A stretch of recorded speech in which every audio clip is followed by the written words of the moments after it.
Corporación de Jueces y Magistrados Corjusticia, que hace este esfuerzo para el beneficio de los jueces y magistrados de Colombia que están realizando esa parte de su vida profesional en el concurso que se inicia con este examen.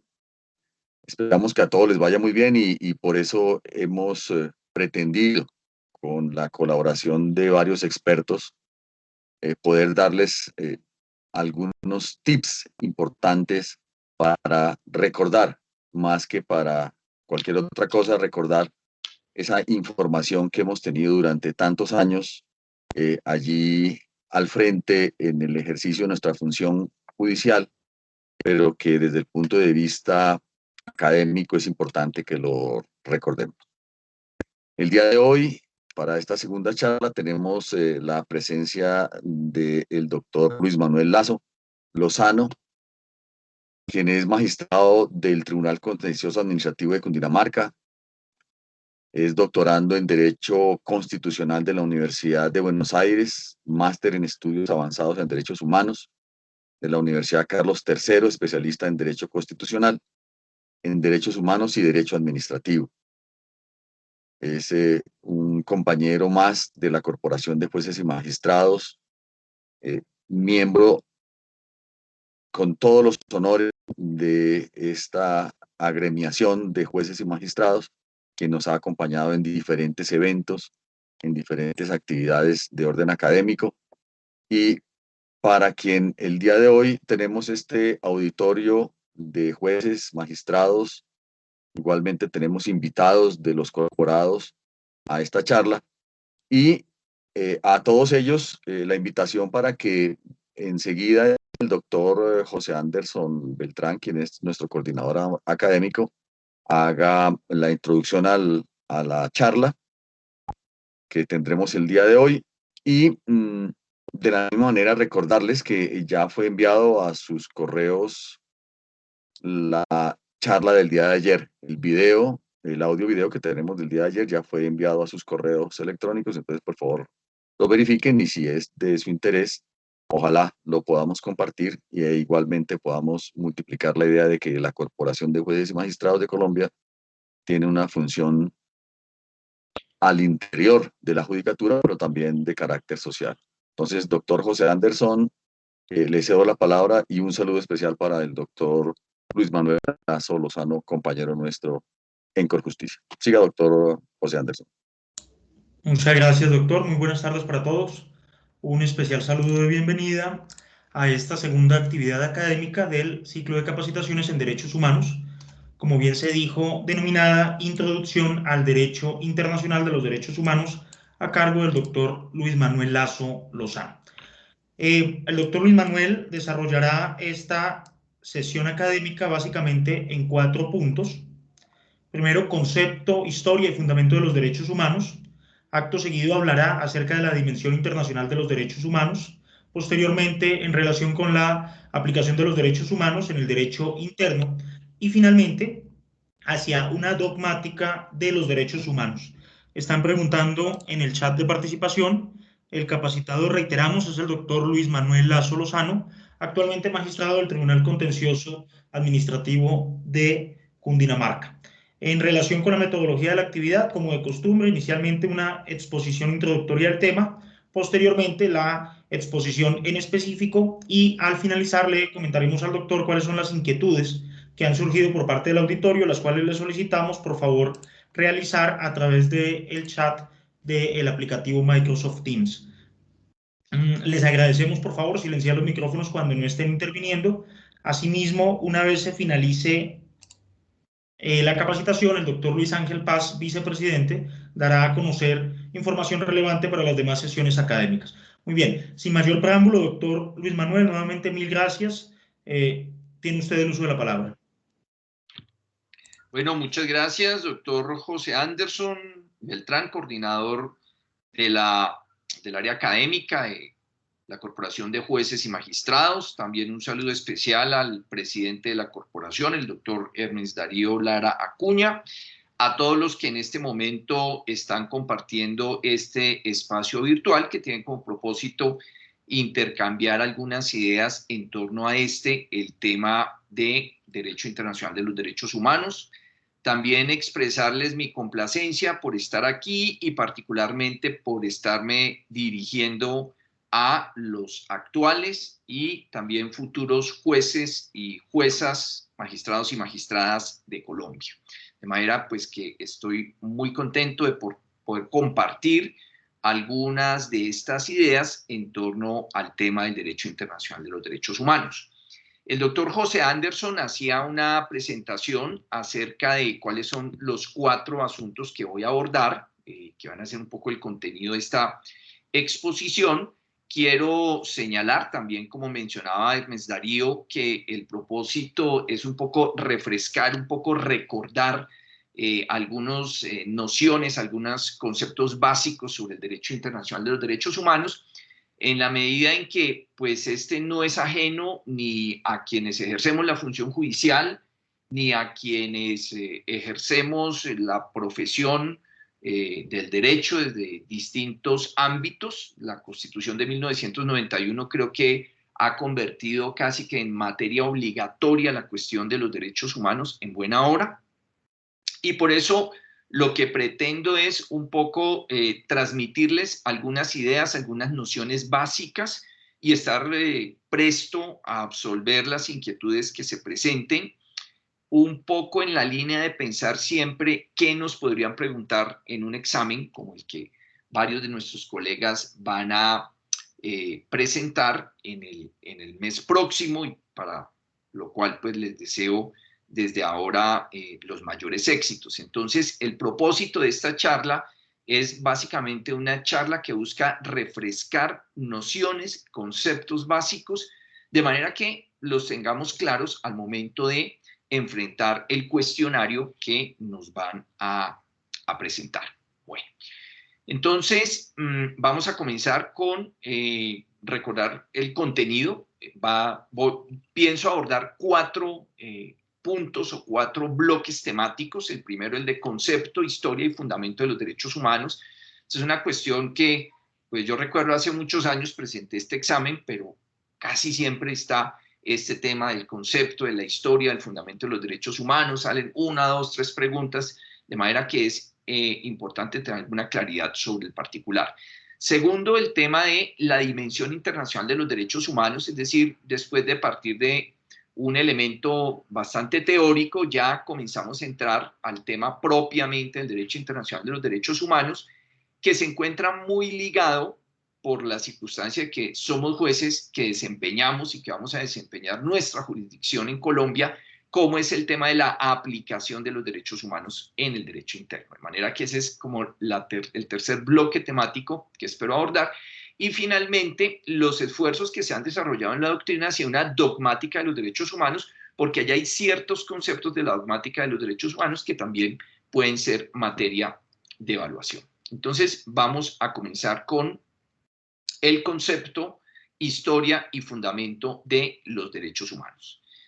Primero, digamos, el punto de arranque, ¿qué son los derechos humanos? Hay 3 posiciones que en su conjunto se esgrimen en torno al concepto de los derechos humanos. Sabemos que hay una escuela iusnaturalista que entiende que los derechos humanos no corresponden a una creación legal, sino que se trata de atributos de la persona humana que le son propios por la naturaleza misma de seres humanos. Entonces, ¿qué son los derechos humanos? Pues son unos atributos que se derivan por la condición de persona humana.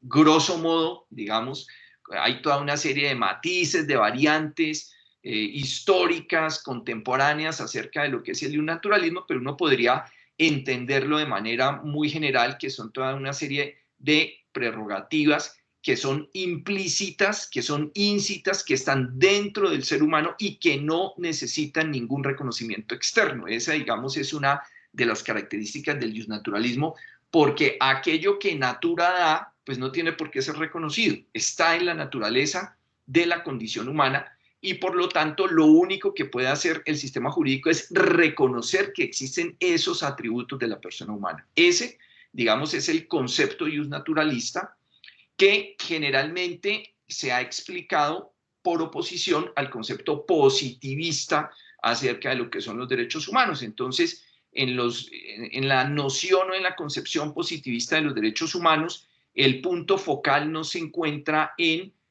los derechos humanos son un atributo inherente a la condición humana, sino que los derechos humanos son un reconocimiento que hace el sistema jurídico a los seres humanos. Y si no existe, digamos, si no existe ese reconocimiento por parte del sistema jurídico, no existen derechos humanos. De manera que un poco el terreno de la lucha en el positivismo jurídico consiste en lograr la consagración de los derechos humanos, porque solamente existen derechos humanos en tanto estén consignados en instrumentos jurídicos nacionales o instrumentos jurídicos internacionales. Y solamente a partir de esa consagración de los derechos en instrumentos jurídicos es que podemos hablar de la existencia de unos atributos de la persona humana.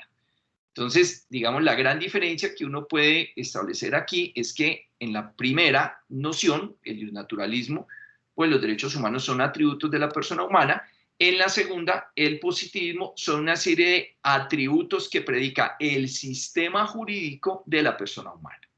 También podemos decir que para el iusnaturalismo los derechos son anteriores al sistema jurídico, es decir, no requerirían de un sistema jurídico porque son íncitos inherentes a la persona humana, en tanto para el positivismo se requiere el sistema jurídico. Esas son, digamos, también el positivismo con toda una serie de matices, etcétera, y con toda una serie de representantes, una y otra escuela. Y hay una posición contemporánea, ecléctica, que trata de conciliar estos dos extremos y básicamente es la posición que dice que si bien los derechos humanos son parte de la naturaleza humana, se encuentran en la condición misma y son inherentes a la condición humana, pues nada logramos si no se consagran esos derechos que muchos pueden estar de acuerdo, otros quizá no puedan estar de acuerdo, que son inherentes a la condición humana, nada logramos si esos derechos no se logran consagrar en instrumentos jurídicos.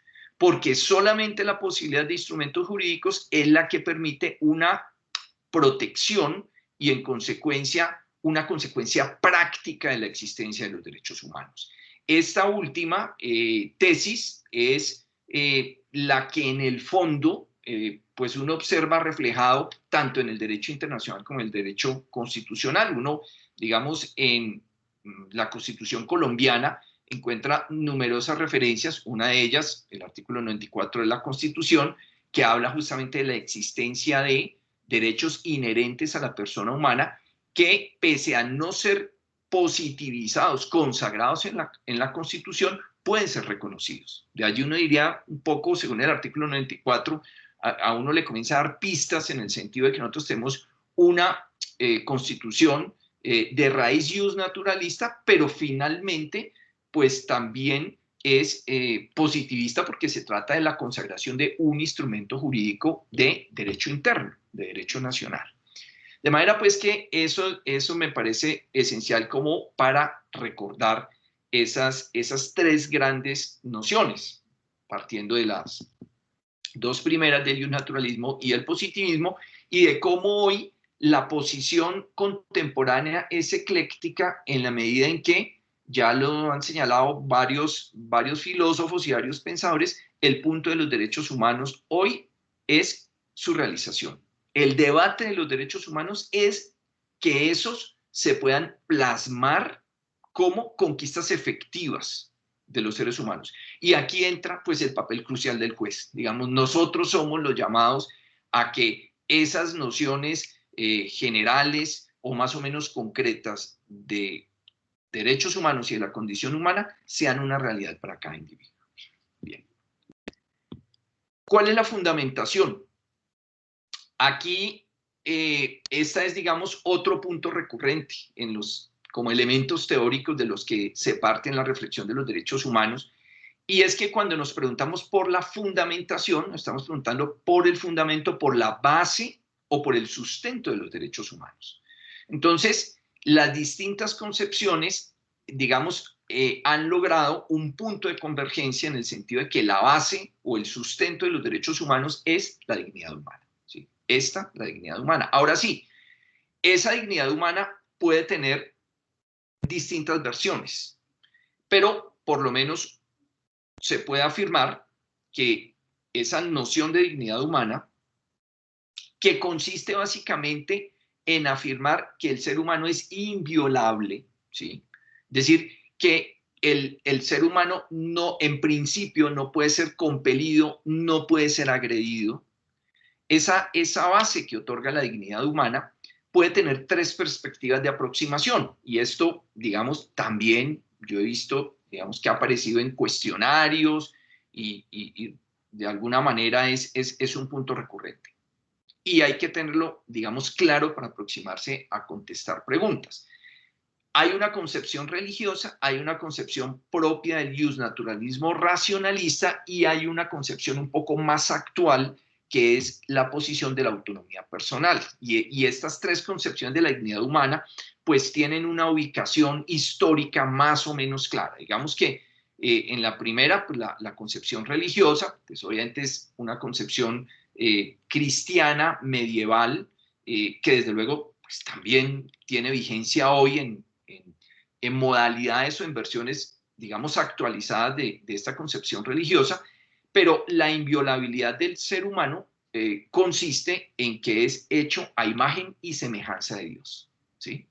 Es hecho a imagen y semejanza de Dios, y a partir de allí pues surge toda la doctrina social cristiana, que es también una, digamos, de las generadoras políticas, filosóficas y jurídicas de los derechos humanos, partiendo, vuelvo y repito, de la circunstancia de que nos encontramos en un ser creado a imagen y semejanza de Dios. Es la concepción religiosa occidental cristiana, ¿no? Bueno, no vamos a decir religiosa de otro tipo de credos. Segunda, la concepción del justnaturalismo racionalista. Esa es una concepción que ya está despojada del elemento religioso, de la participación divina en la creación humana, y considera que el ser humano es inviolable porque es un ser racional, es un ser distinto de otros seres vivientes, y esa condición de ser racional que le permite preguntarse por su propia existencia es el fundamento de la dignidad humana para, digamos, el justnaturalismo racionalista. Y este justnaturalismo también tiene una ubicación histórica precisa, que se ubica pues entre los siglos XVIII, siglo XIX, cuando se comienzan a establecer las grandes declaraciones de derecho en la Constitución de los Estados Unidos, en la Declaración de los Derechos del Hombre y el Ciudadano en Francia, y en fin, todas las constituciones que de una u otra manera han derivado su pensamiento ideológico, político y jurídico de estas grandes constituciones elaboradas entre el siglo XVIII y el siglo XIX. Es una concepción no completamente ajena, digamos, a la idea religiosa, pero donde el foco de la noción de inviolabilidad del ser humano se ubica en la condición racional del ser humano. Esa es, digamos, una segunda gran concepción. Y hay una tercera concepción de dignidad humana, y es aquella que es propia ya de las constituciones del siglo XX y un poco más del pensamiento de los derechos humanos del siglo XX, que se funda y que basa la inviolabilidad del ser humano en la noción de autonomía personal y en la circunstancia de que esa dignidad humana es la que le permite a cada persona construir su plan de vida, y el Estado y la sociedad y los demás individuos tienen que ser respetuosos con el ser humano en el sentido de que deben respetar su plan de vida, su proyecto de vida. Yo quiero ser músico y esa es una opción que tiene que ser respetada. Yo quiero ser abogado, yo quiero ser médico, etcétera. Desde luego con toda una serie de límites que se establecen, tales como el respeto de los derechos de los demás, el ejercicio ilímite de los derechos humanos, etcétera. Eso ya lo vamos a ver un poco más adelante, pero donde, digamos, el eje de la inviolabilidad del ser humano es que el ser humano es autónomo, que él puede construir planes de vida y que esos planes de vida tienen que ser respetados por el Estado y tienen que ser respetados por la sociedad. Bueno, hasta aquí las dos ideas de concepto y fundamentación de los derechos humanos. Esas dos nociones de concepto y de fundamentación permiten hablar de una triple dimensión de los derechos humanos. Estas también son cuestiones que se han, digamos, que se encuentran en numerosos textos, que también hace un poco parte de las preguntas en ciertos cuestionarios, y tiene que ver con la triple dimensión de los derechos humanos que nunca se puede perder, ¿sí? Los derechos humanos son una dimensión ética, son una dimensión moral, es decir, es una construcción hecha de una serie de parámetros de vida hacia la vida individual, hacia la vida colectiva y hacia la responsabilidad social. Los derechos humanos también tienen una dimensión política porque los derechos humanos implican una determinada noción de Estado. Me devuelvo un poco a la dimensión ética, solamente para aludir que uno de los elementos centrales de la dimensión ética de los derechos humanos se finca en la noción de respeto, y esto está bastante ligado a lo último que dijimos acerca de la autonomía personal, de cómo se tienen que respetar los planes de vida, y se construye toda una ética individual y social consistente en el respeto a los planes de vida ajenos y en asegurar el respeto de los propios planes de vida. Entonces, allí hay una dimensión ética que está alejada de lo político, que está alejada de lo jurídico, pero no completamente distanciada, desde luego. Digamos, hay muchos vínculos y muchos vasos comunicantes. Y hay una segunda dimensión política donde concibe los derechos humanos como una forma de organización política. Es decir, hoy el Estado social de derecho, antes el Estado de derecho, eran y son formas políticas construidas sobre el concepto de derechos humanos. Basta ver pues lo que implica el título 1, capítulo 2 de nuestra Constitución sobre los derechos fundamentales, todas las constituciones del neoconstitucionalismo, la Constitución de Alemania del año 49, la española del 78, todas las que hemos tenido aquí recientemente en América Latina, la brasileña del 88, la reforma constitucional del 94 en Argentina, las constituciones ecuatoriana, boliviana, etcétera, a la cual me voy a referir algo más adelante. Entonces, quiere decir que hay una dimensión política porque los derechos humanos implican una determinada noción de Estado. Es decir, uno puede hablar de derechos humanos como en determinadas formas de organizar una satrapía, digamos, ¿sí? En una dictadura. No hay allí una dimensión política de los derechos humanos. Sí podemos hablar en una monarquía no absoluta, una monarquía constitucional, como las monarquías de Europa Occidental, etc.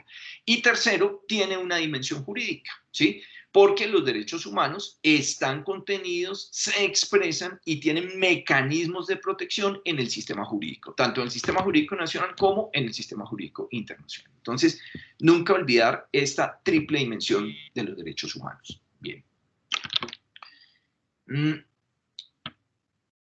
Distinción que es importante hacer entre los derechos humanos como categoría del derecho público interno y los derechos humanos como categoría del derecho público internacional. Esto es importante porque ayer, por ejemplo, el colega que expuso, pues entiendo que se refirió fundamentalmente a los derechos humanos como una categoría del derecho público interno. Yo me voy a referir más, voy a hacer un poco más énfasis en los derechos humanos como categoría del derecho público internacional, ¿sí? Pero llamar la atención eso, están presentes en ambos ordenamientos, principalmente en el derecho interno, pues en las constituciones, y en el derecho internacional, en los tratados internacionales de derechos humanos. Ahora bien, los derechos humanos no están ajenos. Hay órdenes jurídicos próximos. Pues un orden jurídico próximo es el que vimos con el colega que expuso ayer, y es el derecho constitucional. Sin duda alguna, ese es un orden jurídico próximo. Pero también ustedes lo ven reflejado en otras materias del derecho interno. Ni qué decir el derecho penal, ni qué decir las garantías en el derecho administrativo, en el derecho de familia, etcétera. Hay, digamos, unos vínculos entre estos ramas del derecho interno. Y en el derecho internacional hay estos dos órdenes jurídicos próximos que es importante mencionarles, que son los derechos humanos y el derecho internacional humanitario, y los derechos humanos y el derecho penal internacional. Entonces, no perder de vista que todas estas son manifestaciones del derecho internacional de protección de la persona humana, que entre los derechos humanos y el derecho internacional hay unas similitudes y hay unas diferencias. Principal similitud, que los derechos humanos y el derecho internacional humanitario están concebidos para la protección de la persona humana. La diferencia más importante, los derechos humanos se aplican en situación de paz y en situación de guerra. El derecho internacional humanitario está concebido exclusivamente para ser aplicado en situaciones de conflictos armados internacionales o no internacionales, e incluso en disturbios internos también existe esa categoría. Segundo, la relación entre los derechos humanos y el derecho penal internacional.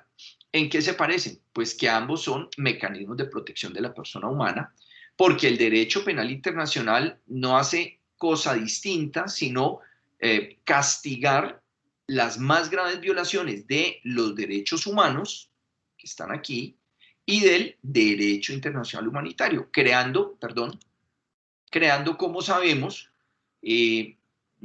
los crímenes de guerra, que es la forma como el derecho penal internacional castiga las violaciones del derecho internacional humanitario, y creando los delitos de lesa humanidad, que es como el derecho penal internacional castiga las graves violaciones de derechos humanos, que son aquellas, no lo olvidemos, que se cometen de forma planificada y sistemática, y que eso es lo que permite configurar un delito de derecho internacional. Bien.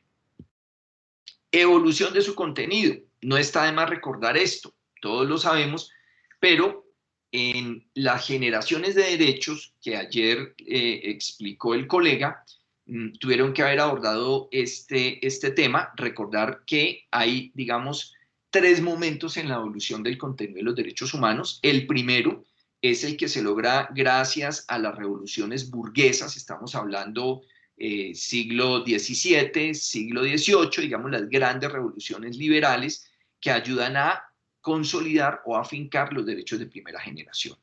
Segunda gran oleada, que es la influencia socialista que se da por las revoluciones, digamos, socialistas del siglo XIX y del siglo XX, y que ayudan a consolidar los derechos de segunda generación. Los primeros, las revoluciones burguesas, como sabemos, pues son las que afincan los derechos civiles y políticos, y estos, la influencia socialista, que tiene repercusión también en el constitucionalismo, esta influencia socialista en los derechos económicos, sociales y culturales. Esto nos permite, entre otras cosas, advertir la relación tan estrecha que hay entre los derechos humanos y las ideologías políticas. Y los derechos humanos no nacen por generación espontánea, sino que, como sabemos, los derechos humanos están profundamente ligados a luchas históricas.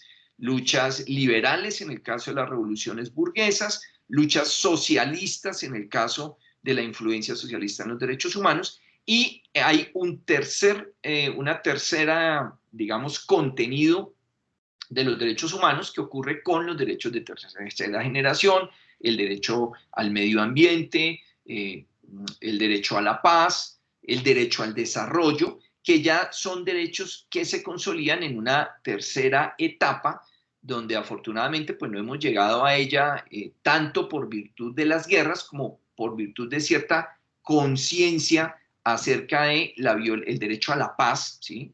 que ejercemos contra el planeta, que ejercemos contra otros seres humanos, digamos, cuando se desconoce el derecho al desarrollo y el derecho a la paz, pues como uno de los elementos esenciales de estos derechos de tercera generación.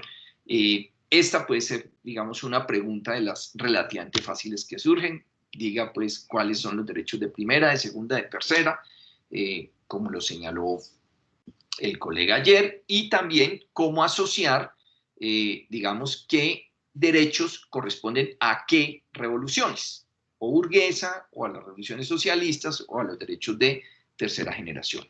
Bueno, ahora sí, después de comentar, pues, cuáles son el concepto, la fundamentación y ciertos debates que antaño se han dado, es muy importante hablar de debates contemporáneos de los derechos humanos. Es muy posible, digamos, que se formulen algunas inquietudes, algunas preguntas en relación con el tema de los debates contemporáneos. Puede haber muchos, pero yo quise señalar estos tres que son debates contemporáneos en derechos humanos, y particularmente en derecho internacional de los derechos humanos. El primero, el debate de la integralidad y de la interdependencia, que es un debate que busca superar la noción de las tres, o a veces se habla de las 4 generaciones de derechos, y donde dice es que si nosotros hablamos de derechos de primera, de segunda y de tercera generación, eso a veces es una excusa para que los estados protejan aquellos derechos que les resulta más fácil proteger, si se quiere, los derechos civiles y políticos, y aquellos que requieren más esfuerzo por inversión económica, por esfuerzos presupuestales de los estados, como ocurre con los derechos económicos, sociales y culturales, los dejan en un segundo orden o en un segundo lugar, ¿sí? De manera que contra esa división tajante de las generaciones de derechos, se ha planteado el debate acerca de que los derechos humanos son integrales. Eso significa que de nada sirve si yo puedo ejercer una libertad política, pero si no tengo las condiciones económicas que me permitan tener la independencia para ejercer esa libertad política. Entonces, de allí que se hable de una integralidad y que hay una dependencia para que se pueda realizar la dignidad humana, que es, digamos, la gran fundamentación de los derechos humanos. En eso consiste este debate de manera muy resumida, desde luego. Estoy dando como los flash y las ideas básicas de este debate, que desde luego tiene muchas más aristas. El segundo debate en el derecho internacional es el debate de la universalidad y el debate de la diversidad. ¿En qué consiste este debate? Consiste en que, a juicio de algunos, la universalidad de los derechos humanos puede atentar contra la diversidad de los derechos humanos. Es una crítica que ha sido formulada y que consiste básicamente en lo siguiente. La universalidad de los derechos humanos implica que todos los seres humanos somos libres e iguales. Digamos, esos dos atributos esenciales. Somos libres e iguales, y somos libres e iguales en Colombia, en Madrid, España, o en Dubái, digamos, en la península arábica. Sin embargo, pues el gran cuestionamiento es que, desde luego, esa es una formulación bastante teórica, porque hay una gran diferencia en términos de libertad e igualdad de, voy a ponerlo en este ejemplo, una mujer colombiana, una mujer, bueno, bogotana, vamos a decirlo, una mujer que vive en Madrid y una mujer que vive en los Emiratos Árabes Unidos, o en Dubái, o en alguno de estos estados del Golfo Pérsico. Entonces, ¿sí son realmente universales, o es un problema, digamos, de aspiración que no ha podido ser plasmado? Pero también se ha dicho que esa pretensión, que es una pretensión occidental, consistente en declarar a todos los seres humanos libres e iguales, pues es una pretensión que finalmente termina acabando con la diversidad. Y es que hay ciertos elementos que nos diferencian como seres humanos y que no necesariamente implican un atentado contra la dignidad humana. Entonces, vienen aquí una gran cantidad de debates acerca de si realmente los defensores de derechos humanos occidentales o las mujeres defensoras de derechos humanos occidentales pueden calificar como oprimidas a las mujeres que utilizan en los países árabes o de credo musulmán el chador, el velo que las cubre completamente, o si ellas realmente lo consideran que eso es parte de su diversidad cultural y que en consecuencia eso debe ser respetado. Y este segundo debate entre universalidad y diversidad es el que nos lleva al tercer gran debate que hoy se plantea entre multiculturalismo e interculturalidad. Digamos que el multiculturalismo y la interculturalidad son dos nociones que consisten en cómo se introduce el debate de los derechos humanos a la cuestión de las culturas, ¿sí? Y aquí quizá sería válido que para poder entender el multiculturalismo y la interculturalidad, tengamos que referirnos primero al integrismo cultural. Quizá no lo puse aquí, pero me parece importante porque uno puede entender el multiculturalismo y la interculturalidad a partir de lo que es la noción de integrismo cultural. ¿Qué es la noción de integrismo cultural? Una nación, un estado, una cultura, una lengua, una religión. Esa es la idea del integrismo cultural. Digamos, el integrismo cultural fue el que sirvió para construir los grandes estados europeos occidentales. Entonces, España era tenía una religión. Claro que para que España fuera una sola, pues hubo que, digamos, decapitar muchas cabezas, expulsar muchas comunidades, para hablar solamente de los judíos sefardíes, porque había que asegurar la pureza racial, era una lengua y era una cultura. Entonces, digamos, esa noción de integrismo cultural fue muy importante porque sirvió de base para la construcción de los estados nacionales europeos occidentales. Entonces, lo mismo puede hablarse de Francia. Entonces, Francia es una religión, una lengua, un estado. Esa noción, desde luego, de integrismo cultural, pues ha tenido que mutar, ha tenido que cambiar. Y los estados que antes se movían con un integrismo cultural tan fuerte, esos estados nacionales del occidente de Europa, pues han tenido que incorporar nociones de multiculturalismo. Y es que hoy definitivamente no se podrá expulsar a los judíos de Europa como ocurrió hace 500 años, donde sencillamente les dijeron o se convierten al catolicismo o se van. Y entonces se generó la gran diáspora de los judíos que hoy se denominan los sefardíes, sefarat, que es la diáspora de los judíos expulsados de España hace 500 años. Esa es una medida que hoy sería inaceptable en los estados y entonces esa mutación también de la organización política ha llevado a que ellos acepten el multiculturalismo, es decir, donde va a coexistir la cultura, digamos, dominante con otras culturas que se encuentran bajo el cobijo del mismo Estado. Este multiculturalismo no solamente está en la Constitución española del 78, está muy fuerte también en nuestra Constitución colombiana en 1991, porque la Constitución se reconoce como una nación plural, multiétnica, pluricultural, y en esa medida, digamos, reconoce el multiculturalismo, reconoce las formas de administración de justicia, por ejemplo, de las comunidades indígenas, reconoce el valor y la importancia de sus costumbres, de su lengua, y relieva el papel que él tiene. Entonces, digamos que la noción del multiculturalismo es una noción, este multiculturalismo en la cual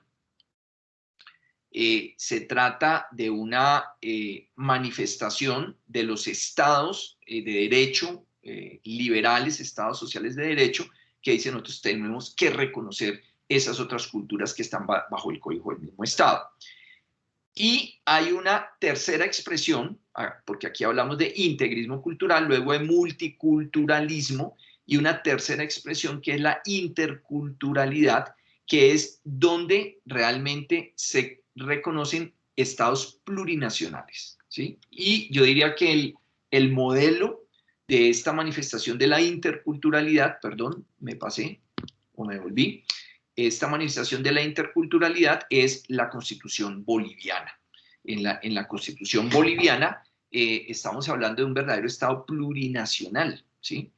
Mientras que en la Constitución colombiana pues hablamos de la nación, del Estado colombiano y de toda una serie de manifestaciones culturales que son reconocidas, respetadas, etcétera, pero bajo el cobijo de la misma nación. La interculturalidad de la Constitución boliviana, justamente por eso se habla de Estado plurinacional de Bolivia. Es decir, no es que haya una nación, hay varias naciones, la nación aymara, en fin, todas las etnias son reconocidas, o buena parte de ellas son reconocidas en la Constitución como una nación. Y eso implica, digamos, ir más allá de la noción de multiculturalismo. Y ahí están, digamos, en Latinoamérica el paradigma aquí, la Constitución colombiana, también otras, y aquí en interculturalidad, pues la Constitución boliviana. Estos, pues, son como tres debates contemporáneos que he desarrollado, pues, de manera un poco flash. Bueno, aquí hay unas preguntas que yo las dejaré luego para que las resuelvan, porque es unas preguntas que sirven un poquito como de fogueo para el examen que se va a presentar.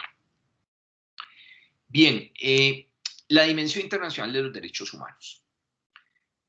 Hay dos sistemas internacionales o hay dos cuestiones a las que me voy a ocupar, perdón, aquí, que son el fundamento de los sistemas internacionales de protección de los derechos humanos y las fuentes del derecho internacional y del derecho internacional de los derechos humanos. Esto es, digamos, el tema central del que me voy a ocupar.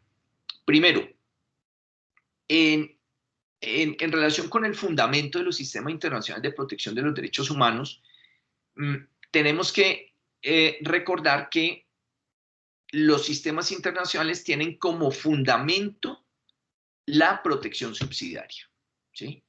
Es decir, siempre hay un mecanismo procesal, y el mecanismo procesal, lo sabemos, es cuando fallan los mecanismos internos, entran los mecanismos internacionales. Esa es la regla general. Desde luego que hay excepciones, ¿no? Pero la regla general es esa. ¿Por qué? Porque los que están primeramente llamados a proteger los derechos humanos son los estados nacionales. Son los estados, y particularmente a través de sus jueces. Porque los jueces son los que dicen la última palabra en materia de protección de los derechos humanos. De manera que si falla esa protección nacional, entra la protección internacional. Entonces, cuando hablamos de fundamento de los sistemas internacionales, realmente el fundamento del sistema internacional es el principio de subsidiariedad. Claro, vamos a proteger los derechos humanos, pero vamos a proteger los derechos humanos siempre y cuando los mecanismos nacionales de protección no funcionen. Esa es una noción básica que se replica en el Estatuto de Roma, en la Corte Penal Internacional, en la Convención Americana sobre Derechos Humanos y así en los distintos instrumentos de protección de la persona humana, con algunas excepciones. Segundo elemento que me parece importante para considerar el tema y que posiblemente pueda ser una pregunta de examen, y es cuáles son las fuentes del derecho internacional y cuáles son las fuentes del derecho internacional de los derechos humanos. Esta es una pildorita que es muy importante, y es que las fuentes del derecho internacional, sin que sea una lista taxativa, pero es una lista muy importante, están en el artículo 38 del Estatuto de la Corte Internacional de Justicia. Y allí están los principios del derecho, están los tratados o convenciones internacionales y el derecho consuetudinario como las tres fuentes del derecho internacional, fuentes principales del derecho internacional. Entonces, no olvidar, ¿cuáles son? Principios. Segundo, tratados o convenios o protocolos, como ustedes le quieran llamar. Y tercero, el derecho consuetudinario. Derecho consuetudinario o la costumbre es una fuente del derecho internacional. Entonces, esas tres cuestiones me parece que es importante que ustedes pues las recuerden. Y también que hay unas fuentes auxiliares del derecho internacional que son la jurisprudencia y la doctrina, ¿sí? Esas son las fuentes del derecho internacional. ¿Cuáles son las fuentes del derecho internacional de los derechos humanos? Que es una rama de este derecho internacional público general. Las fuentes del derecho internacional de los derechos humanos son, hoy en día, los tratados, convenciones o protocolos. Tratado y convención es un sinónimo y protocolo es una reforma que se le hace a un tratado o a una convención. Eso, digamos, en términos muy, muy generales. Y también hay una segunda fuente del derecho internacional de los derechos humanos que se ha venido reconociendo, que son las normas de derecho suave. De manera que, pues como recordar un poco eso en la medida en que son nociones básicas. Muy bien. El sistema universal de protección de los derechos humanos. Aquí me excusan, no sé, por algún problema de configuración nos salió aquí este área blanco, pero recordar que en el sistema universal de protección de los derechos humanos es el digamos, más importante porque cubre a la gran mayoría de los países del planeta. Y recordar que que es el sistema de la Organización de las Naciones Unidas, tiene mecanismos extraconvencionales. Excúsenme, aquí iba la palabra mecanismos extraconvencionales y mecanismos convencionales. Fíjense que lo puse un poco en los dos extremos para señalar que los mecanismos de protección de los derechos humanos pueden estar consagrados en convenciones internacionales, tales como el Pacto Internacional de Derechos Civiles y Políticos, el Pacto de Derechos Económicos, Sociales y Culturales. Yo recuerdo que una pregunta cuando yo presenté este examen era, diga estos instrumentos a qué sistema pertenecen, si era al sistema universal o de las Naciones Unidas o al sistema regional o sistema interamericano de protección de derechos humanos. Ahí les dejo un poco ese recuerdo. Bien, y existen sistemas o mecanismos, de protección que no tienen fundamento en una convención, pero que son establecidos por otros órganos de derechos humanos. Los mecanismos convencionales de protección, voy a poner un ejemplo muy cercano, digamos, a la realidad colombiana, es, por ejemplo, el Comité de Derechos Humanos del Pacto de Derecho Internacional, el Pacto Internacional de Derechos Civiles y Políticos tiene un mecanismo convencional. ¿Por qué? Porque lo creó esa convención a través de un protocolo que permite conocer comunicaciones por violaciones de derechos humanos. Y el ejemplo que le voy a dar fue el dictamen del Comité de Derechos Humanos en el caso Andrés Felipe Arias. Ese es un típico mecanismo convencional, ¿sí? Ese está acá. Y acá en el otro extremo que están los mecanismos extraconvencionales, son, por ejemplo, los mecanismos de los relatores. Existe un relator que se llama, para nosotros los jueces es muy importante, se llama el relator de las Naciones Unidas para la Independencia Judicial. Entonces resulta que ese funcionario de la ONU no tiene una base en una convención, como sí lo tiene el Comité de Derechos Humanos, que expidió ese dictamen en el caso Arias, que ya lo mencioné, sino que ha sido creado directamente por el Consejo de Derechos Humanos o muchas veces por la Asamblea General de las Naciones Unidas. Estos mecanismos extraconvencionales son los relatores, que son personas pues, que hacen una relatoría, un seguimiento, un análisis, un estudio y rinden informes sobre violaciones de derechos humanos. Esos mecanismos extraconvencionales pueden ser geográficos o temáticos. Geográficos es cuando las Naciones Unidas ve que una situación es tan grave que decide nombrar un relator, o pueden ser relatores temáticos, como el ejemplo que les puse del relator para la independencia judicial. Bueno. El Consejo de Derechos Humanos es un órgano muy importante, es un poco como el equivalente del Consejo de Seguridad de las Naciones Unidas, pero que se ocupa del tema de los derechos humanos. Lamentablemente, pues no tiene los mismos poderes del Consejo de Seguridad de las Naciones Unidas, pero es el foro político internacional más importante en materia de derechos humanos. Allí no tienen asiento todos los estados, se turnan, digamos, los estados para tomar asiento en este Consejo de Derechos Humanos, y tienen toda una serie de procedimientos especiales para conocer de violaciones de los derechos humanos. También hay un comité asesor del Consejo de Derechos Humanos, y existe esta figura del alto comisionado para los derechos humanos, que es de alguna manera el ejecutivo, si se quiere, de este órgano que es el Consejo de Derechos Humanos, y esta junta directiva, pongámoslo entre comillas todo lo que estoy diciendo, que es el comité asesor del Consejo de Derechos Humanos.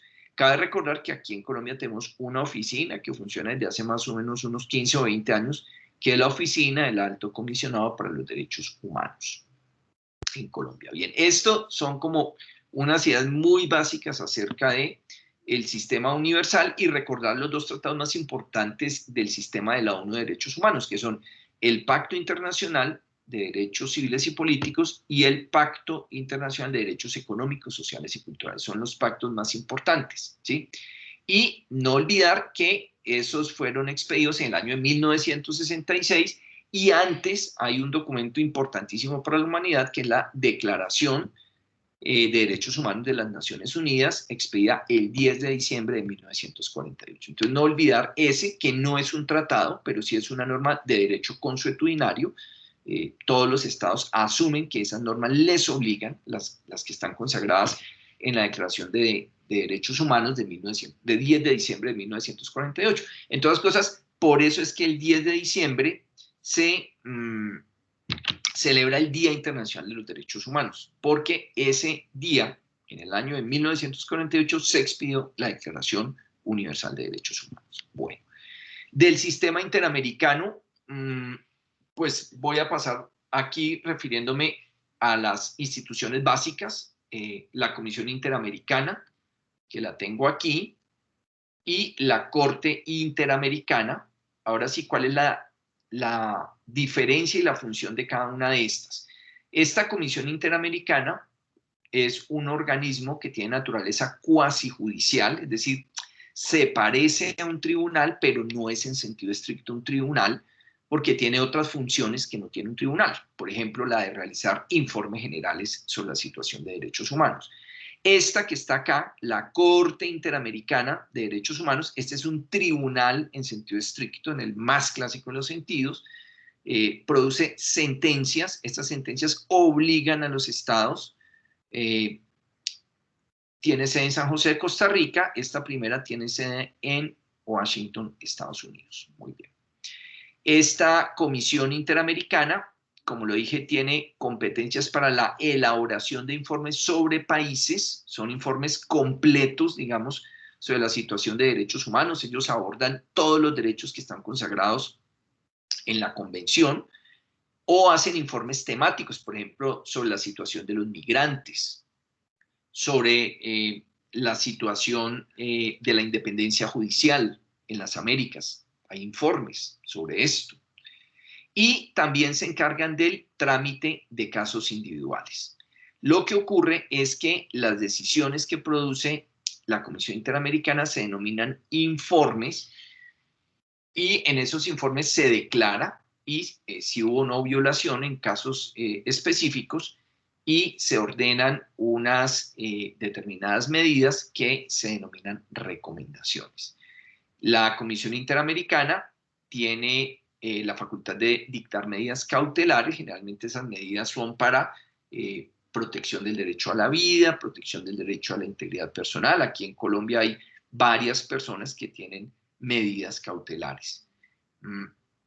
También existe la figura de las medidas provisionales, que es lo mismo, es una medida cautelar, solo que la dicta este órgano. la Corte Interamericana de Derechos Humanos, que tiene dos funciones, una función contenciosa, que es resolver, digamos, litigios interpartes, y también tiene una función consultiva, en la cual atiende preguntas que le hacen los estados acerca de la interpretación de los tratados. Esta función contenciosa culmina en sentencias que tienen efectos para las partes concernidas y constituyen, pues, desde luego, líneas jurisprudenciales que los estados, parte del Pacto de San José, deben considerar al momento de tomar decisiones en el derecho interno. Y también tiene una función consultiva que consiste en la interpretación de tratados. ¿Cuál es el tratado más importante del sistema interamericano? No olvidarlo, la Convención Americana sobre Derechos Humanos o Pacto de San José de Costa Rica. Bueno, el control de convencionalidad, creo que ayer se abordó algo sobre el control de convencionalidad, de manera que yo solamente me voy a referir de manera muy concreta. Pues el concepto de control de convencionalidad uno lo puede entender a la manera del control de constitucionalidad. Se trata de que las autoridades de los estados que son parte del Pacto de San José deben hacer, cada vez que aplican una norma a un caso concreto, un control de convencionalidad. Es decir, evaluar si la norma que van a aplicar se ajusta o no a la convención. ¿Cuáles son los fundamentos de ese control de convencionalidad? Digamos que hay fundamentos en la Convención de Viena sobre Derecho de los Tratados, dos artículos, particularmente el artículo 26 y el artículo 27. El artículo 26 de la Convención de Viena sobre Derecho de los Tratados dice que no podrán aducirse razones de derecho interno como excusa para incumplir una obligación del derecho internacional. Esta cláusula también se conoce como la prevalencia del derecho internacional sobre el derecho interno. Solamente enuncio, porque esto, digamos, tiene todo un debate muy complejo acerca de si es cierto que hay o no prevalencia, etc. La segunda norma, muy importante, con fundamento del control de convencionalidad, es el artículo 27 de esa misma Convención de Viena, que es el principio de buena fe. Es decir, los estados partes se obligan a cumplir de buena fe sus obligaciones internacionales, entre ellas las de derechos humanos. ¿Cuál es la jurisprudencia básica del control de convencionalidad? Pues yo diría que la sentencia Almonacid Arellano contra Chile fue un caso en el que la Corte Interamericana de Derechos Humanos, y ustedes la pueden encontrar muy fácilmente en la búsqueda de Google, caso Almonacid Arellano contra Chile, en la que la Corte Interamericana de Derechos Humanos dijo que los jueces de todos los países que somos parte del Pacto de San José estamos obligados, desde luego, por la Convención Americana, pero, y este es, digamos, uno de los elementos clave de la jurisprudencia de la Corte Interamericana, dice, estamos obligados también por su jurisprudencia, porque resulta que la Corte Interamericana es la intérprete auténtica del Pacto de San José. Bueno, aquí, pues, hay tanto de ancho como de largo en el debate de cuáles son los alcances del control de convencionalidad, pero aquí estamos hablando de las nociones básicas. ¿Quiénes son los sujetos obligados? Todos los funcionarios del Estado, pero particularmente los jueces. De manera que aquí nosotros tenemos una responsabilidad grandísima en los alcances, muchos, medianos o pocos, que tenga el control de convencionalidad. No tanto cuando se trata de aplicar la convención como cuando se trata de aplicar la jurisprudencia, pues que desarrolla una serie de subreglas que no están explícitas en el texto del Pacto de San José. Bien, los parámetros para el ejercicio del control de convencionalidad, pues básicamente que se trate de una situación en la que se deba confrontar una norma del derecho interno con una norma del derecho internacional de los derechos humanos. El segundo parámetro, que se trata de establecer si hay compatibilidad o incompatibilidad. El tercer parámetro, que siempre se debe buscar la interpretación armónica de la ley interna, de manera que resulte compatible con los términos del Pacto de San José. Bueno, Aplicación de los derechos humanos en el derecho interno. Primera, el bloque de convencionalidad, y segundo, primera, el control de convencionalidad, que ya lo expusimos, y segundo, el bloque de constitucionalidad. Bueno, ya hablamos del control de convencionalidad y ahora hablemos un poco del bloque de constitucionalidad. En el bloque de constitucionalidad es muy importante recordar las nociones de monismo y de dualismo en el derecho internacional. Recuerden que la noción de monismo consiste en que el derecho interno y el derecho internacional son un mismo derecho. Eso es muy importante. Y la noción de dualismo dice que el derecho internacional está en un lado y el derecho interno, el derecho nacional, está en otro lado. No son el mismo orden jurídico, son órdenes jurídicos distintos. El monismo es el que hoy en día de alguna manera explica el control de convencionalidad y el bloque de constitucionalidad. De manera que si hoy nos pudiéramos preguntar qué es nuestra Constitución de 1991, uno podría decir con fundamento que nos encontramos en presencia de una Constitución que se inclina por el monismo moderado, ¿sí? ¿Qué significa monismo moderado?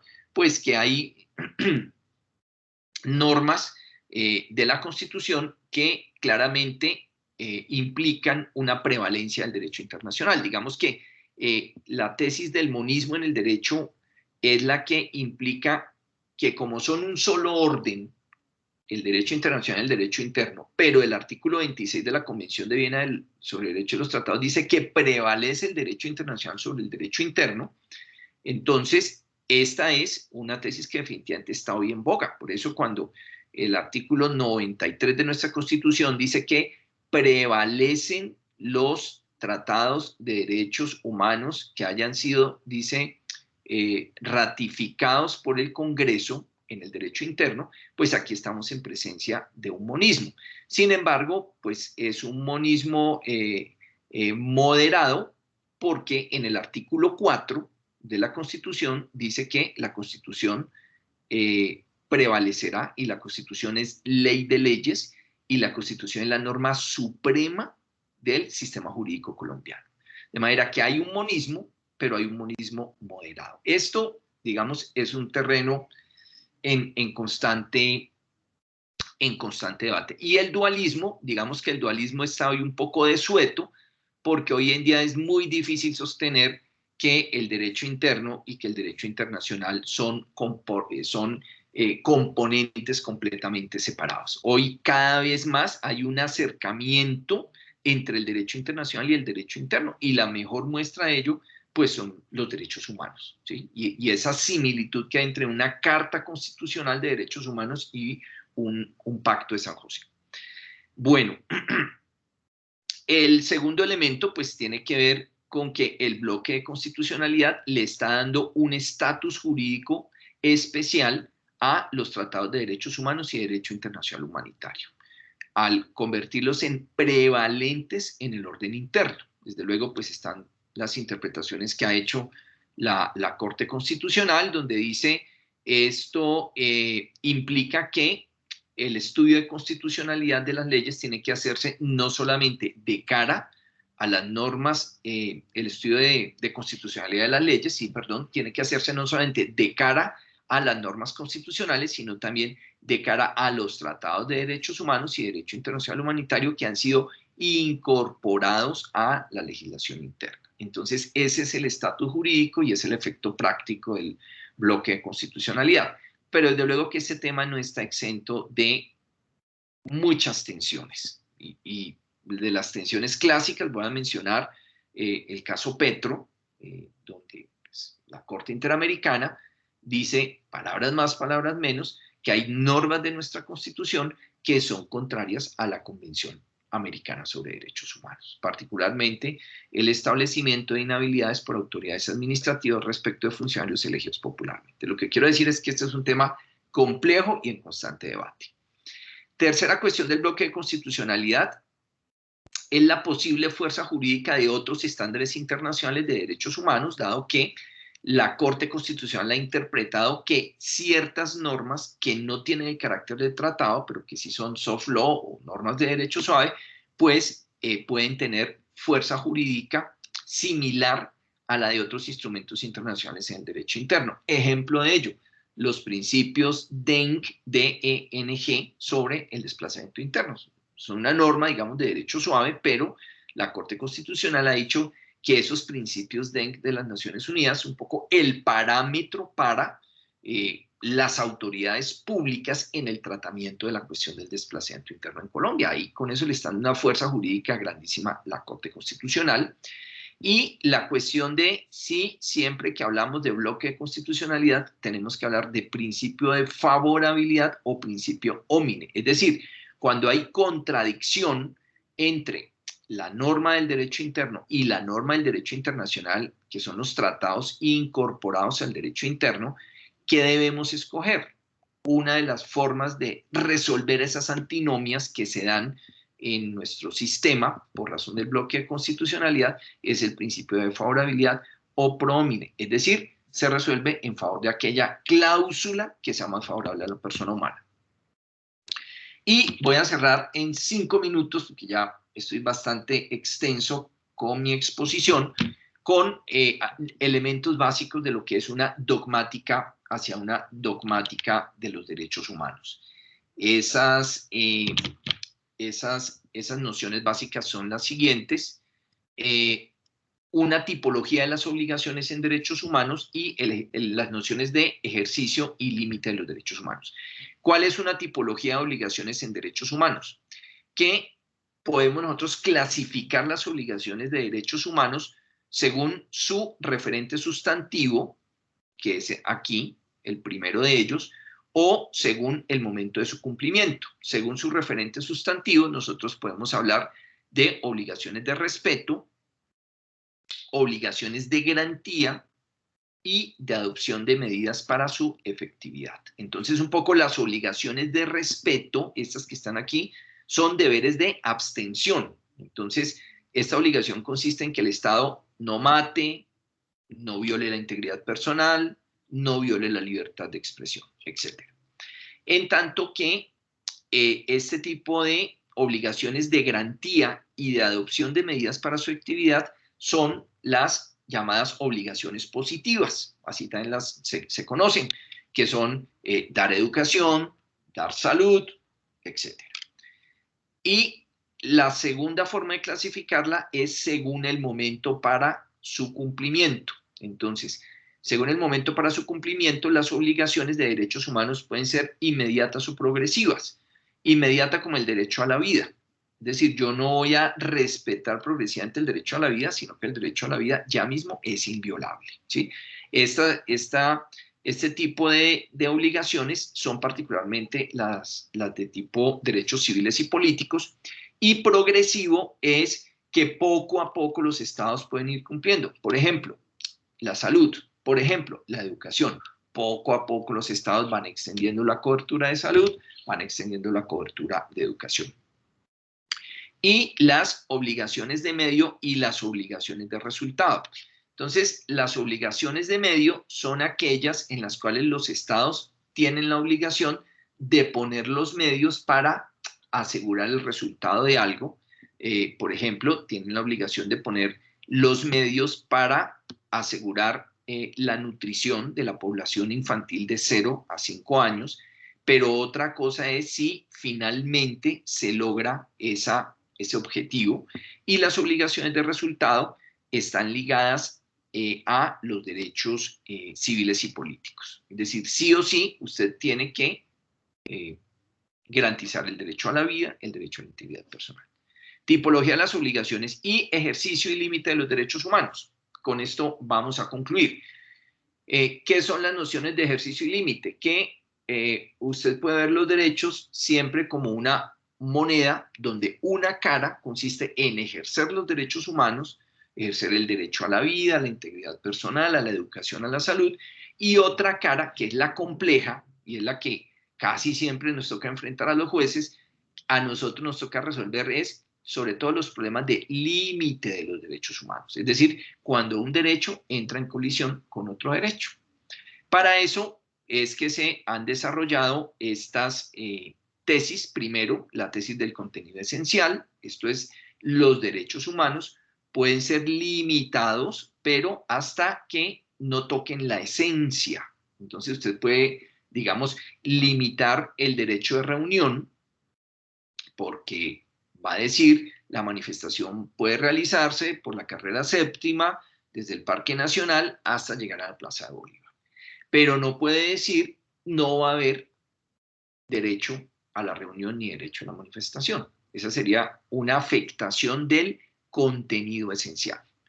En el juicio de razonabilidad es otra forma de valorar el límite de los derechos humanos. El juicio de razonabilidad es un poco si es razonable, si es proporcionado establecer ciertos límites a los derechos humanos, o si esos límites a los derechos humanos llegan a ser tan exagerados, irrazonables, que finalmente terminan en la supresión de los derechos y por eso pues son o ilegales o inconstitucionales o inconvencionales. Y finalmente el juicio de ponderación, que es el que me lleva a valorar entre dos derechos que se encuentran en juego, cuál es el que finalmente tiene que prevalecer. El mejor ejemplo de un ejercicio de ponderación es el que se hace en el caso Andrés Felipe Arias, donde está por un lado, digamos, la seguridad jurídica, el valor, el principio y el derecho a la seguridad jurídica, la estabilidad de las sentencias, y de otro lado se encuentra el derecho de las personas de poder impugnar o de poder apelar una decisión que ha culminado en una condena penal contra una persona. Entonces, finalmente, en ese juicio de ponderación hay razones de un lado, hay razones de otro lado, y la decisión del Comité de Derechos Humanos, es decir, va a prevalecer aquí el derecho del ciudadano a contar con una segunda instancia. Bueno, ha sido un poco apretado y un poco atropellado, me excusan ustedes esos reparos en la exposición, pero he querido hacerles un flash, digamos, acerca de lo que serían como nociones, contenidos básicos, que es muy importante para, o pues así lo creo, para el desarrollo del próximo examen. Les agradezco mucho su atención, les deseo muy buena suerte. De verdad que sí, el de la carrera judicial es un mecanismo para garantizar la independencia judicial. Creo que como corporación hacemos muy bien en afianzar, en proteger, en apuntalar este mecanismo por el bien no solamente de la rama judicial, sino también de la sociedad colombiana.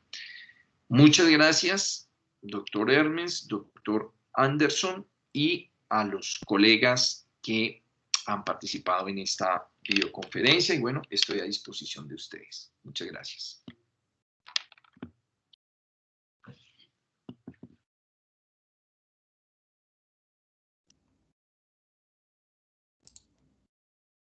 Doctor, mil gracias a usted por su exposición supremamente clara. Le pregunto a los asistentes si eventualmente hay alguna inquietud en relación con los temas abordados.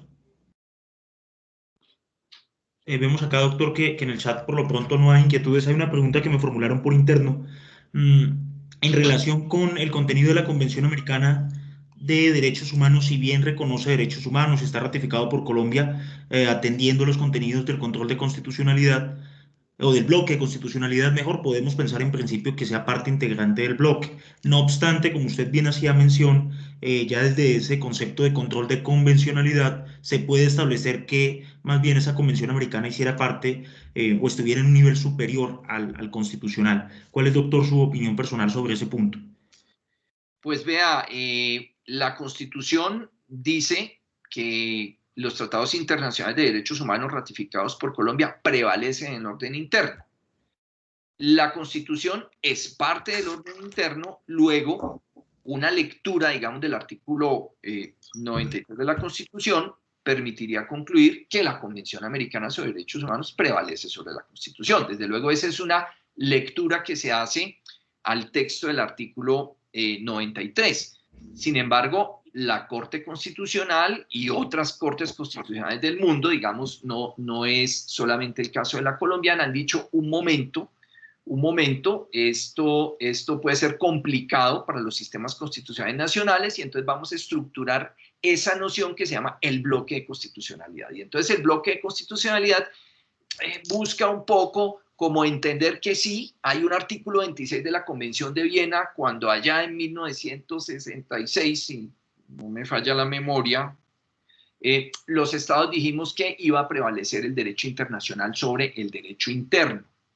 Pero un momento, porque resulta que aquí hay constituciones, aquí hay derecho interno, y entonces lo que tenemos que buscar es cómo engranar ese derecho internacional con el derecho interno. Y esa es la razón de ser del bloque de constitucionalidad. Entonces nuestra Corte Constitucional, digamos, se ha adscrito a esta segunda tendencia donde dice, bueno, vamos a incorporar esos tratados y esos tratados van a tener el mismo rango de la norma constitucional. Y van a ser parámetro del control de constitucionalidad, desde luego. Pero eso de que ellas están por encima, esas normas de derecho internacional, por encima del derecho interno, no. Esa no es la tesis, digamos, de el derecho viviente constitucional colombiano. Ahora, usted lee el artículo 93 y pues yo llegaría a una conclusión distinta. Hay otras constituciones del mundo, por ejemplo, la holandesa, que dice el derecho internacional prevalece sobre el derecho interno. En el caso de Holanda, ¿sí? Tan explícito como el 93. Ese, digamos, es un poco lo que dice la Constitución y al otro lado lo que es el derecho viviente constitucional. Y yo creo que la mejor demostración de ello es la sentencia en la cual la Corte Constitucional reconoció el derecho a la doble instancia en el caso de Andrés Felipe Arias, ¿sí? Porque en el caso de Andrés Felipe Arias hace lugar a un pronunciamiento, no tanto el del Comité del Pacto, sino de la Corte Interamericana, un caso Liaquat contra Suriname, que es muy parecido, digamos, al caso de Andrés Felipe Arias, hace lugar, ¿sí? Con base en esos dos pronunciamientos internacionales, sobre todo con base en el de la Corte Interamericana, pero toma las aseguranzas la Corte Constitucional de Colombia, porque dice, sí, bueno, muy bien, este es un pronunciamiento, esta es, digamos, el órgano autorizado, pero siempre tendremos como Corte Constitucional que ponderar y tratar de armonizar nuestro sistema jurídico con el sistema jurídico internacional. Aquí no hay prevalencia, digamos, en los términos de más o menos uno podría decirlo, pues, en los términos de la Corte Constitucional no hay prevalencia del derecho internacional sobre el derecho interno. Muy amable, doctor. Hay dos inquietudes relacionadas. La primera es que forma parte, ¿qué normativa integra el bloque de constitucionalidad en sentido estricto y en lato sensu? Bueno, en sentido estricto lo integran los tratados de derecho internacional. Dice la norma del artículo 93, ratificados por Colombia, que prohíben la suspensión de los derechos humanos. No tengo aquí a la mano la Constitución. Esa, digamos, en sentido estricto, esos son el bloque de constitucionalidad en sentido estricto.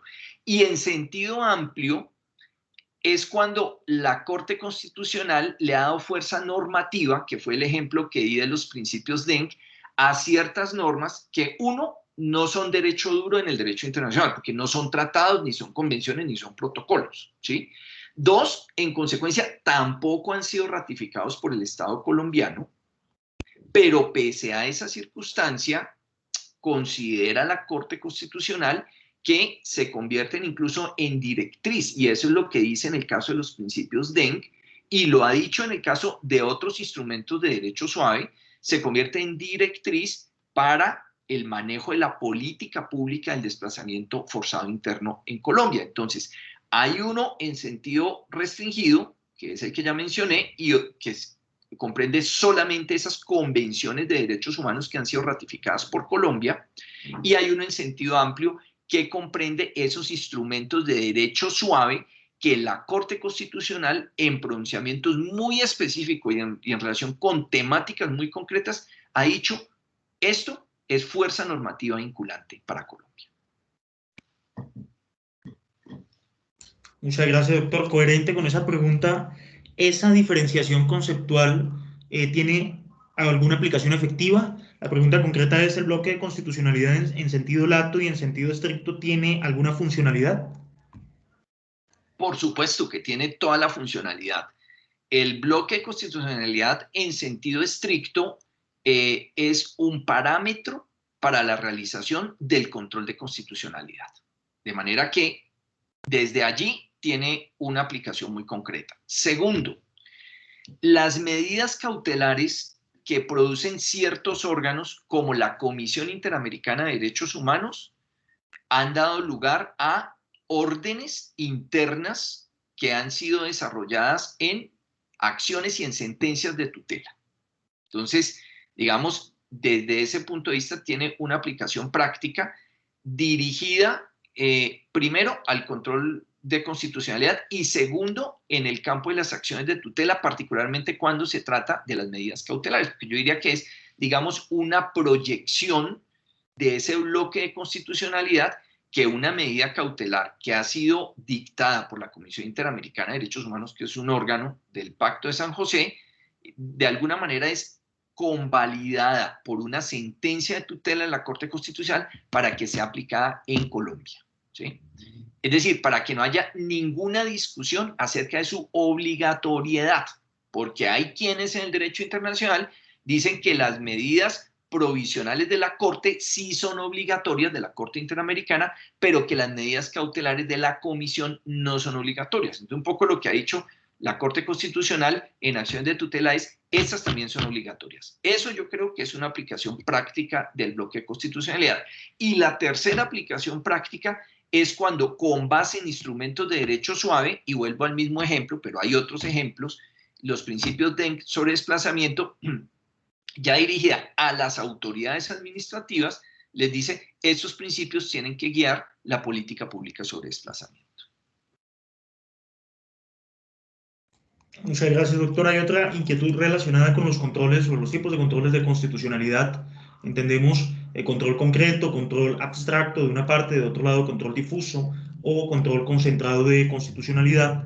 De un lado sería precisar esos conceptos y de otro la inquietud es el control de constitucionalidad difuso o concentrado, ¿cómo se aplica en Colombia? Bueno, digamos, la circunstancia es que nosotros tenemos un control difuso de constitucionalidad. Nosotros no tenemos un control concentrado de constitucionalidad. Un juez de la República, cualquier juez de la República puede aplicar una excepción de inconstitucionalidad y esa es, digamos, la mejor prueba de que nosotros tenemos un control de constitucionalidad altamente difuminado, ¿sí? Y la manifestación del control concentrado de constitucionalidad, pues se da efectivamente en los casos en los cuales tenemos un tribunal constitucional que concentra ese control de constitucionalidad, que restringe las posibilidades de acción popular para acceder a ese control de constitucionalidad. Y el ejemplo, digamos, más claro de ese control de constitucionalidad, o yo diría uno de los más claros, pues es el Tribunal Constitucional Español, donde los jueces siempre tienen que plantear una cuestión de constitucionalidad al Tribunal Constitucional cuando se plantea lo que podría ser una excepción de inconstitucionalidad, ¿sí? Entonces yo diría que allí están como los dos ejemplos de los casos de alguna manera extremos entre el control difuso y el control concreto de constitucionalidad. Gracias, doctor. Finalmente, ¿cómo se llama la tesis? Bueno, preguntan cuál es la tesis a la cual usted hizo mención, frente a la cual los derechos no pueden ser limitados o limitados mejor hasta que no toquen la esencia. ¿Entiende usted así menciona a la tesis de contenido esencial? Esa se llama la tesis del núcleo esencial, correcto, sí. Entonces, básicamente lo que hace el juez al resolver si se toca o no el núcleo esencial es pues tratar de determinar cuáles son las características de cada uno de los derechos y encontrar si esas limitaciones son a tal punto nugatorias del derecho que lo hacen irrealizable y que en consecuencia están afectando su esencia, ¿sí? Y el ejemplo, pues, que me parece puede ser aplicado más fácilmente es el ejemplo del derecho a la manifestación, a la movilización, a la expresión, digamos, de la protesta social. Entonces, usted podría preguntarse, esa sería simplemente, lo planteo como una pregunta de constitucionalidad, si el protestódromo, que pues en su momento planteó el señor ministro de Defensa, es una limitación razonable o no es una limitación razonable al derecho a la protesta social, ¿sí? Digamos, ahí lo pongo como una pregunta que quiero un poco llamar a la reflexión. Lo digo porque pues un personaje público de sus calidades en su momento lo planteó, y este es uno de los típicos derechos en relación con los cuales se puede ver más fácilmente la faceta del ejercicio y la faceta de los límites que se imponen. Perfecto, doctor. Nuevamente, mil gracias por su exposición. Esas son las inquietudes que se han formulado a través del chat de participación. Antes de finalizar, queremos compartirles, en la tarde de hoy se les compartió, se les envió la grabación de la actividad del día de ayer, como ya ha comentado el señor presidente, junto con las diapositivas respectivas. Las diapositivas del doctor Luis Manuel Lazo, que generosamente nos ha compartido, las estaremos enviando el día de mañana junto con la grabación de esta videoconferencia. Finalmente, recordarles también que el día de mañana continuaremos con la tercera sesión de este ciclo de capacitaciones en derechos humanos. Nos acompañará el doctor Edgar Fabián Garzón Buenaventura, docente investigador con la ponencia de derechos humanos en el entorno convencional. Finalmente, le cedo el uso de la palabra al señor vicepresidente Luis Ángel Paz. Reiterar los agradecimientos. Una feliz noche para todos. Sí, buenas noches para todos. Ya cerrando este ciclo de esta conferencia, mil gracias al doctor Luis Manuel Lazo. Quisiera pues invitarlos, reiterarles la invitación para mañana, jueves, el viernes y el lunes, que terminamos ya con el ciclo de formación de derechos humanos. Para la siguiente semana, después de terminar el ciclo de derechos humanos, estaremos dando el ciclo de capacitación de las psicotécnicas. Ese no va a ser abierto, ese ciclo de capacitación para psicotécnicas solamente va a ser para los corporados y para aquel corporado que invite a alguna persona. Es decir, que cada corporado tiene derecho a invitar a una persona que no sea juez y magistrado, precisamente para que los jueces y magistrados que quieran participar, pues si se vinculan con la sola vinculación, que no tiene ningún costo, automáticamente ya quedan inscritos para el curso de psicotécnica y automáticamente les surge el derecho para invitar a una persona, puede ser un empleado, un familiar, lo que sea, crea conveniente que pueda recibir este curso de las psicotécnicas con la capacitadora de la Universidad Nacional, la psicóloga especialista en psicología social de la Universidad Nacional, doctora Angélica Reyes Moreno, que va a desarrollar el núcleo temático preparación para prueba de actitudes, razonamiento verbal, razonamiento lógico, dialéctico, preparación para la prueba psicotécnica, orientación a resultados e integridad, la dirección personal, aprendizaje continuo y adaptación al cambio. A sus correos electrónicos mañana enviaremos toda esta información. La forma de inscripción va a ser diferente a través del WhatsApp, indicando que es corporado o que desea corporarse, uno de los dos, y si una vez quieren enviar los datos de la persona que están invitando, lo pueden hacer. Entonces, aún tenemos los cupos, los corporados es decir, estamos en la espera de la respuesta de ellos para la próxima semana. Va a ser por línea MIC, es decir, el canal de capacitación MIC. Vamos a crear un Classroom para estas sesiones de martes, miércoles y jueves. Son 3 sesiones. para que estén pendientes de ella cuando se les envíe el vínculo y el link de la clase, de los talleres que vamos a hacer.